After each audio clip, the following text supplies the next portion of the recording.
Soyez grandement bénis par le Tout-Puissant. Ce jeudi est le 5e jour de la semaine. La semaine commence bien sûr par le dimanche. Et le chiffre 5, c'est la grâce.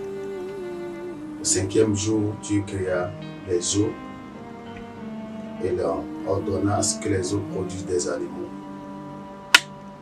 C'est un jour de créativité, c'est un jour de bonheur.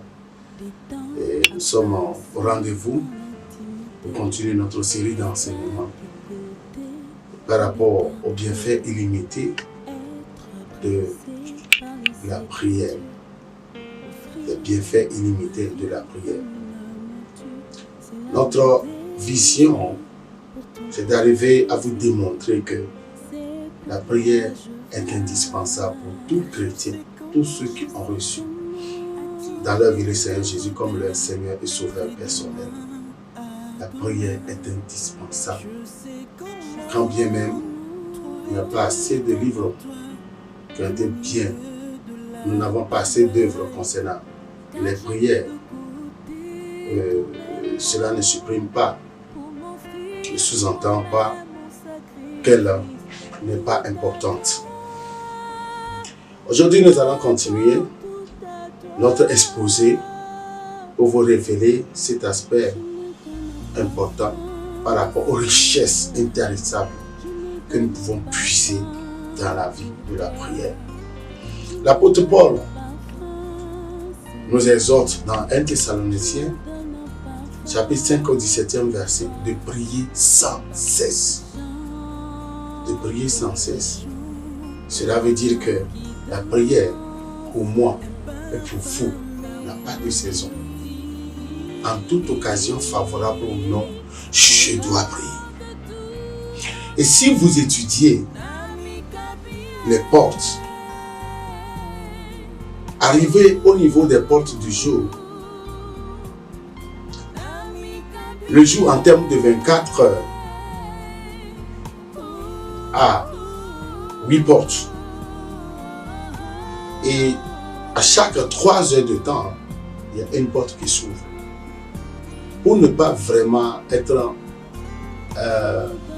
un paresseux, nous devons savoir qu'à partir de minuit à 3 heures du matin, la première porte s'ouvre. Il y a des choses qui se passent, il y a des esprits qui opèrent et aussi des prières à faire. De minuit, de 3 heures du matin à 6 heures.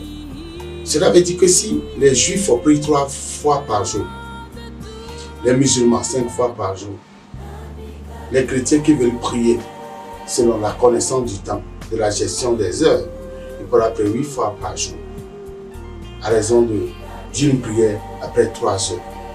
3 fois 8, ça fait 24. L'apôtre Paul dit de prier sans cesse, ce qui veut dire que la prière est indispensable. Un jour, nous allons revenir sur l'aspect du parler en langue, le baptême dans le Saint-Esprit et comment est-ce que nous devons parler en langue et ce que le parler en langue peut nous faire. Ça, c'est au niveau personnel, c'est pour s'édifier. Alléluia. La prière est importante. Et pourquoi nous devons prier? Les raisons sont énormes. Et si nous prions, quels sont les résultats que nous pouvons en avoir? Nous y arriverons. Le Seigneur Jésus a dit dans Matthieu 16, au verset 18, que moi je bâtirai, sur cette pierre, je bâtirai mon église et les portes de l'enfer ne prévaudront point contre elle. sur cette pierre, je bâtirai mon église, mon église. Vous savez, si vous étudiez bien la Bible, vous allez constater que l'église n'est pas un bâtiment. L'église, c'est l'être humain. Parce que, selon les textes, 1 Corinthiens chapitre 3, verset 16 à 17, et 2 Corinthiens chapitre 6, verset 14 à 18, vous allez découvrir que le corps de l'homme est le temple de Dieu. Le corps humain est le temple, surtout le corps du chrétien est le temple de Dieu. Le temple du Saint-Esprit, où Dieu habite en lui. Donc le chrétien est l'église que Jésus entend bâtir. Maintenant, le regroupement des chrétiens constitue une famille. D'où maintenant, nos lieux de culte constituent les maisons familiales selon les mandats.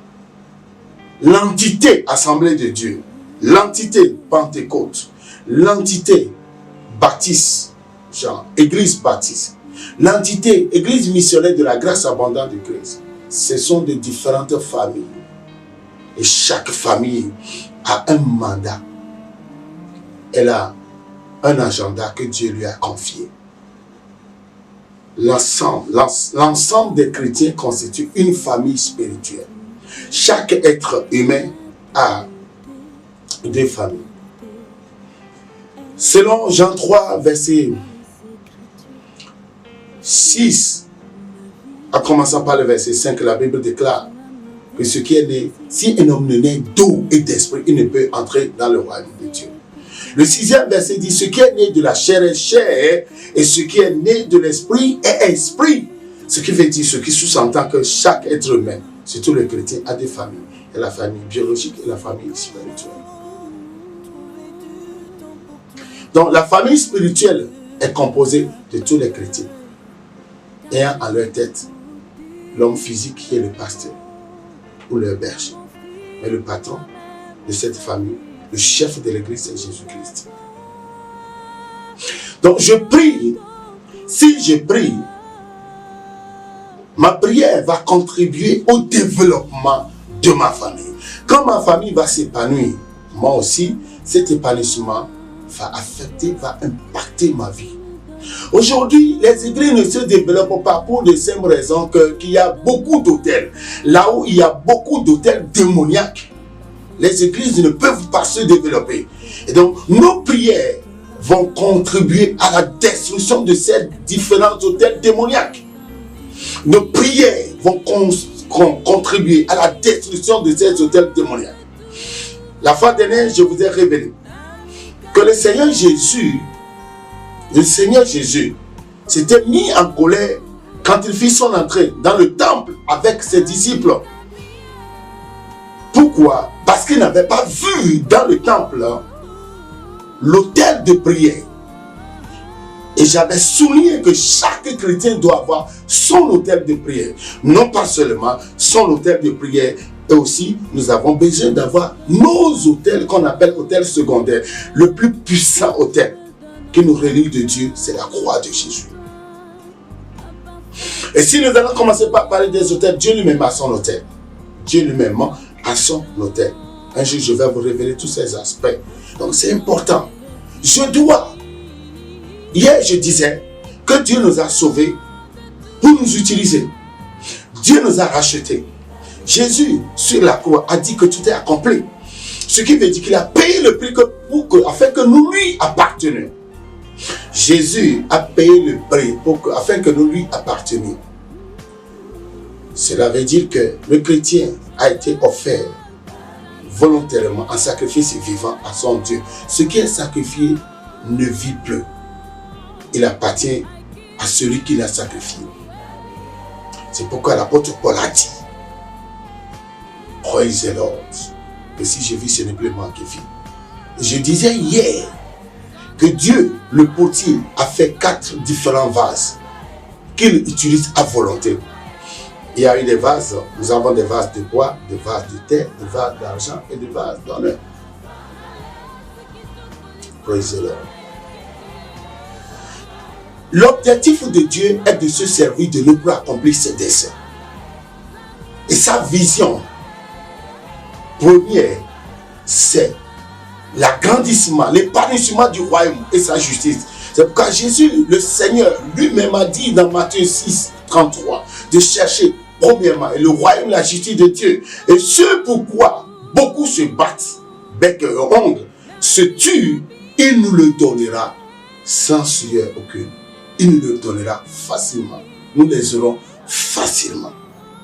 Donc, je dois prier afin que le royaume et la justice de Dieu se développent, afin que ma famille spirituelle s'épanouisse, afin que ma famille spirituelle s'établisse et qu'elle devienne une grande entité. Et quand tous les chrétiens seront bénis, moi aussi j'aurai ma part de bénédiction. Mes affaires vont prospérer. Je dis mes affaires vont prospérer. Alléluia. Mes affaires vont prospérer. Donc je dois prier parce qu'il fait partie d'une entité qui est l'église de Jésus. Et si elle ne s'épanouit pas, si elle ne se développe pas, son non-épanouissement va affecter négativement ma vie. Ça va affecter négativement mes projets. Dans une société où il y a beaucoup de pauvres, où la pauvreté sévit, tous les habitants sont affectés, où quand les choses marchent et tous les secteurs socio-économiques prospèrent, moi aussi j'aurai ma part. Est-ce que vous comprenez? C'est très important. Je dois prier, je dois intercéder pour ma nation, selon Jérémie 29 au 7e verset, parce que mon bonheur en dépend du ciel. Si ça marche dans ma nation, ça va marcher pour moi. Mes affaires aussi vont prospérer. Et d'autres aspects qui est un tout petit peu caché, et si nous lisons la Bible, nous n'y prêtons pas attention, nous allons le découvrir dans Genèse chapitre 6, dans les versets 11 et 12e. La Bible dit que la terre était corrompue devant Dieu. Et la terre était pleine de violence. Et Dieu regardait la terre et voici, elle était corrompue, car toute chair avait corrompu sa voix sur la terre. Cela veut dire que si nous ne prions pas, cette terre sur laquelle nous sommes, elle est corrompue. Elle est devenue l'ennemi de l'être humain. Et celui qui connaît ses secrets pourra l'utiliser contre son frère. Si cette terre est corrompue, son sol et son sous-sol, avec tout ce qu'elle regorge, sont corrompus. Nos produits vivriers sont corrompus.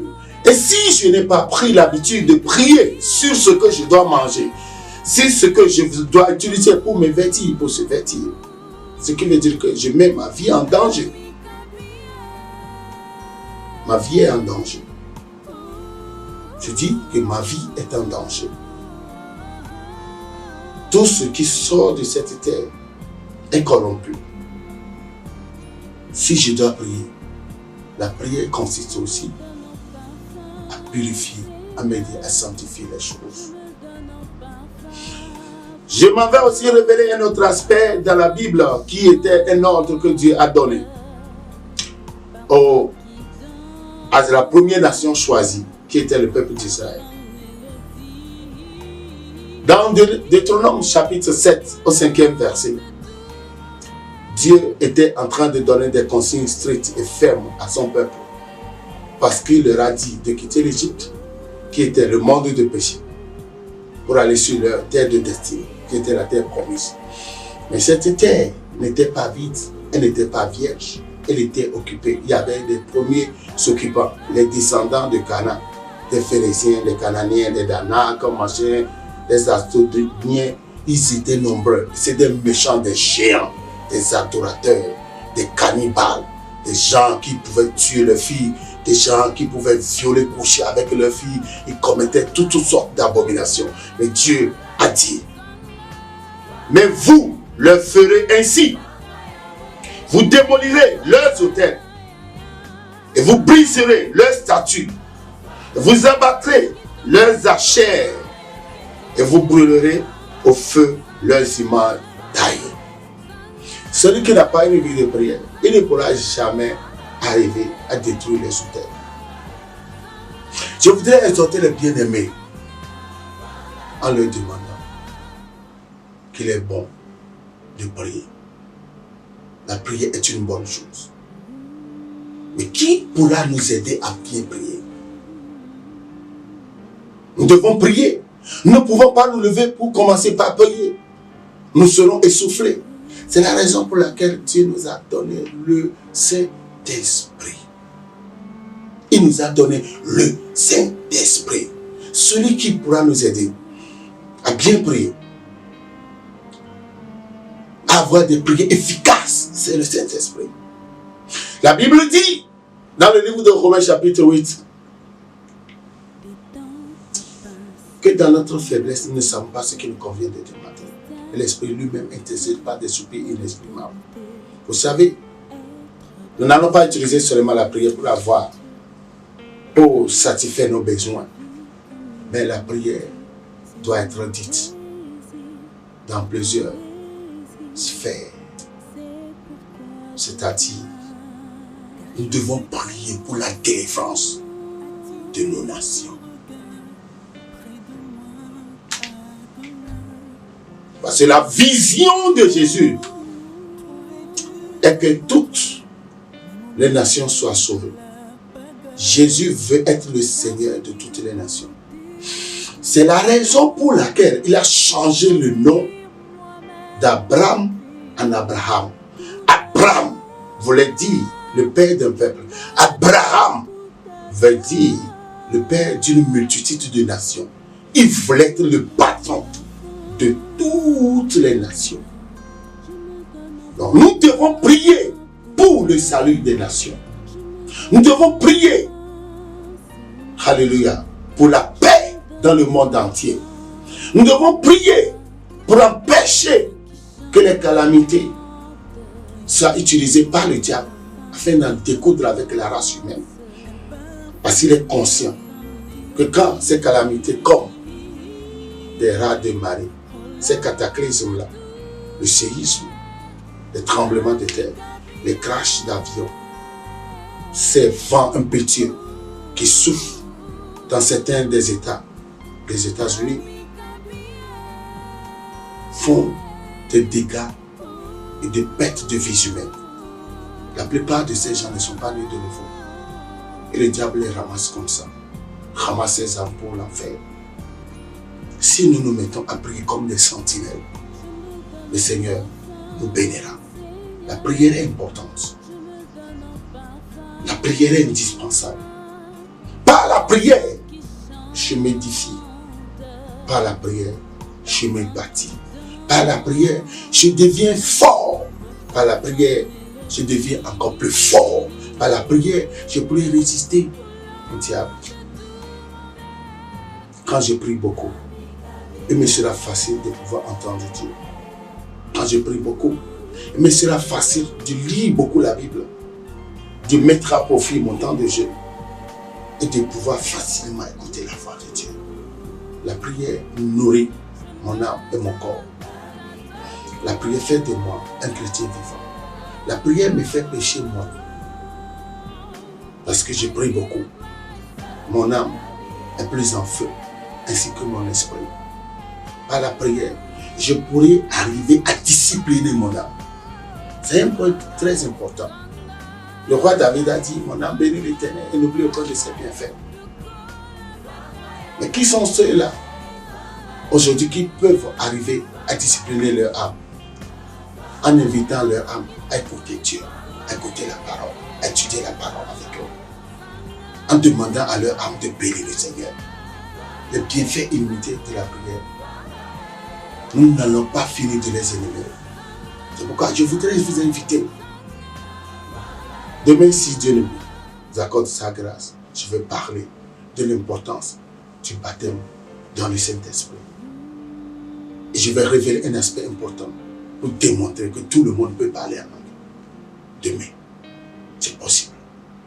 Je vais révéler cet aspect. C'est très important. Parce que vous ne pouvez pas prier longtemps si vous ne parlez pas en langue. Si vous n'avez pas reçu le baptême dans le Saint-Esprit. Je vais vous dire ce que l'apôtre Paul a dit par rapport à ce sujet. Et c'est important. Je crois que le drame de beaucoup de personnes, c'est qu'ils n'ont pas évolué avec des pasteurs qui ont fait ces expériences. Beaucoup qui ont été les produits finis de la théologie. Et malheureusement, ils n'arrivent pas à dénicher, à développer cet aspect, l'expérience personnelle à faire avec le Saint-Esprit pour pouvoir expérimenter ces dons. Je vous encourage à écouter ce message, à le réécouter, à le partager encore. La prière, c'est la base de toute spiritualité. Quand vous pouvez prier, toutes vos impossibilités deviendront possibles. Parce que les intercesseurs, ceux qui savent prier, ne connaissent aucun refus. Ils insistent jusqu'à ce que Dieu n'intervienne.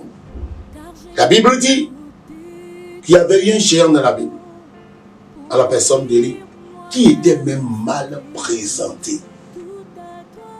Selon 1 Roi 17, la Bible dit, Élie le Tisbite, un homme qui n'a ni père ni mère, sans généalogie. On le décrit par rapport à son village. Élie le Tisbite. Mais malgré qu'il n'était pas bien présenté, il n'était pas honoré dans cette présentation, ce monsieur était arrivé à défier le roi Achab. Il a fermé les cieux pendant 3 ans et demi. La Bible dit, bien sûr, la prière fervente du juste a une grande efficacité. Aujourd'hui, nous sommes bloqués. Nos destinées, nos talents sont séquestrés pour la simple raison que la manière dont nous devons prier avec feu, la manière dont nous devons libérer le feu, la manière dont nous devons nous lever pour déloger les occupants illégaux de nos territoires, de notre destinée, de nos biens, de notre femme, de nos enfants, de notre mari, de nos lieux de travail. Cette force que nous devons déployer à travers la prière, par la puissance du Saint-Esprit qui a manqué, fait qu'aujourd'hui, les chrétiens qui sont appelés à être la tête, selon Deutéronome 28, verset 13, sont la tête. Au lieu d'être en haut, ils sont en bas. Pour des raisons de manque de prière, manque de vie de prière. Jésus lui-même était un grand intercesseur. Les hommes de Dieu dans la Bible, ils étaient de grands intercesseurs. Daniel était un homme de prière. David, n'en parlons pas. Jusqu'à la fin, tous ceux-là qui ont été puissamment utilisés par Dieu, le dénominateur commun qu'ils avaient, l'un des dénominateurs communs était la prière. Peut-être que vous n'arrivez pas à prier, vous n'avez pas fait cette expérience. Je vais prier pour vous.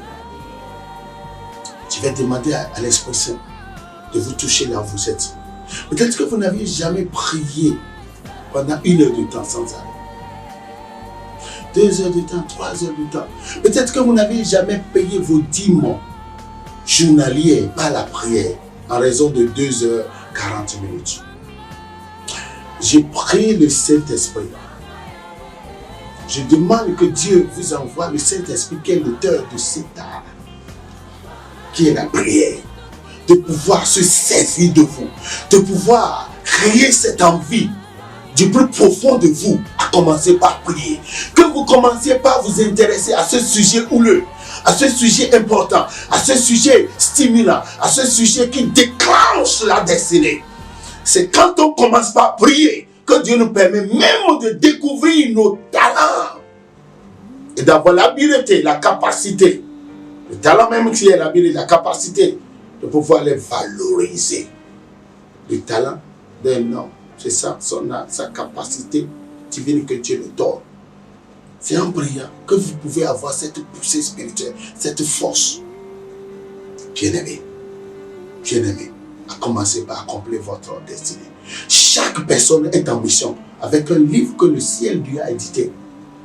Et le livre de ta destinée, son contenu doit être accompli. Vous ne pouvez pas y arriver sans la prière. Et si vous priez, vous devez savoir ce que vous devez dire. C'est pourquoi cette série va nous prendre beaucoup de jours, beaucoup de semaines. Et ma prière est que vous rendrez des témoignages. La prière, elle ne déçoit jamais. Même si vous ne commencez pas à prier aujourd'hui, ça n'a pas marché. Demain, ça marchera. Que le Seigneur se souvienne de vous. Je libère cette grâce. Moi, quand j'avais commencé, personne ne m'a enseigné.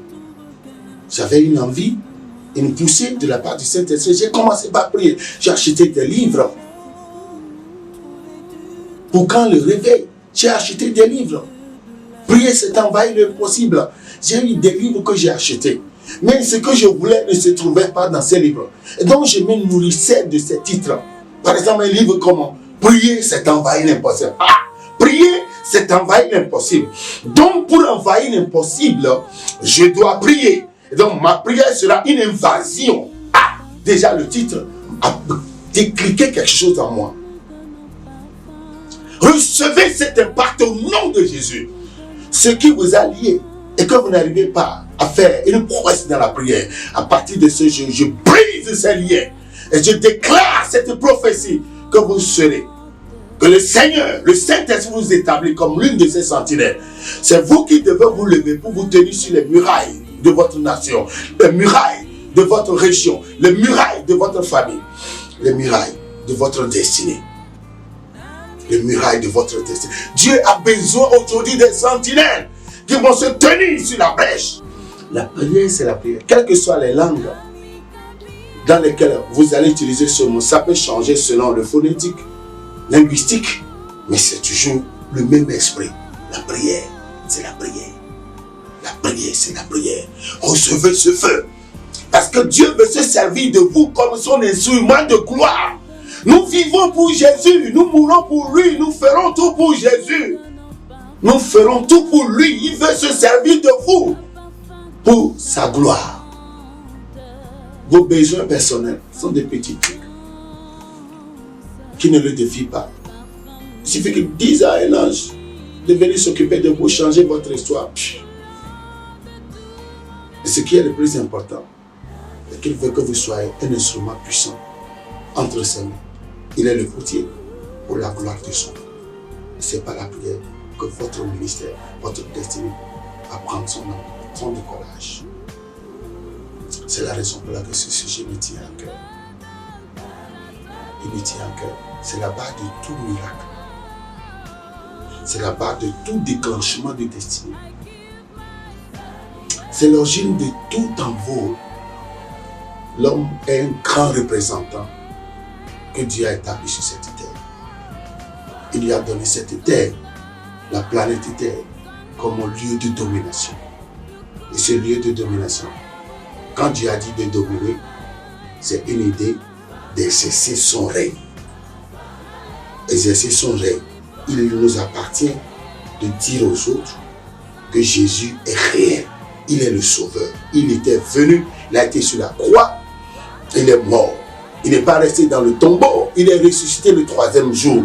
Son tombeau est ouvert. C'est la raison pour laquelle je ne dois pas mourir avant mon temps.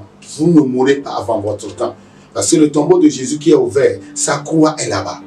Et qui renvoie tous ces enfants que l'ennemi envoie là-bas, dans ces lieux du monde de cimetière, avant leur temps. Ce n'est pas la prière que nous pourrons résister aux attaques. Nous allons continuer demain. Alléluia. Nous allons continuer ce programme demain. Je crois que ça pourra faire que partagez au maximum cette vidéo et abonnez-vous à ma page. J'ai une page maintenant. Abonnez-vous à cette page. Et nous allons voir ce que le Seigneur fait. Nous voulons qu'à la fin de la journée, que tout honneur et gloire soit rendu à notre Dieu. Soyez riches.